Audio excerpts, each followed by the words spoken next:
নমস্কার, নতুন একটি মিনি ব্লগে তোমাদেরকে অনেক স্বাগত। সবাইকে জানাই শুভ সকাল। বাবি ওঠেনি, ঘরদোরগুলো এখনও পরিষ্কার করিনি। আগে জামা কাপড়গুলো কেচে মেলে দিয়েছি, যেহেতু ওঠেনি, নাহলে বাথরুমে চলে যায়, প্রচণ্ড দুষ্টু হয়েছে। আমি এটা দেখাচ্ছি, ওই গাছটাতে সব দিন ডাঁটা ধরে, বছর প্রায় ডাঁটা থাকে, কেউ খায় না, পড়ে থেকে থেকে মানে গাছে থেকে থেকে নষ্ট হয়। তো উঠে পড়েছে বাবি, ওকে খাইয়ে দিয়েছি, ঘরগুলো ক্লিন করে নিচ্ছি। বাচ্চার ঘর তো যতটুকুন পারি ক্লিন রাখার চেষ্টা করি। তো সকালে ব্রেকফাস্ট আমরা একটু ডিম টোস্ট করে দিলাম, যেহেতু একা খাবো।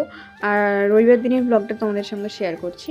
রবিবার মানেই তো বাঙালির বাড়িতে হয় মাছ মাংস, নাহলে খাসির মাংস। যাক, আমার বাড়িতে আজকে খাসির মাংস আর ফ্রায়েড রাইস হবে। আমি আগে থেকেই সমস্ত কিছু কেটে রেখেছিলাম, ফ্রায়েড রাইসের জোগাড়গুলো। আর ভিডিওটা কন্টিনিউ করতে না পারার কারণ হচ্ছে, আমার এখানে হঠাৎ করেই কারেন্ট কেটে দিয়েছিল, যেই কারণে ভিডিওটা কন্টিনিউ করা হয়ে ওঠেনি। আর ফ্রায়েড রাইস আর মাংস হয়েছে।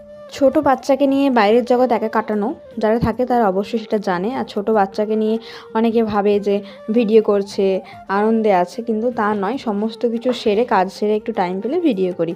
তো তোমাদের সঙ্গে একটা কথা শেয়ার করার ছিল, মানে এই বাবির জন্য একটু পানসারি ডালিয়াটা নিয়ে এসেছি।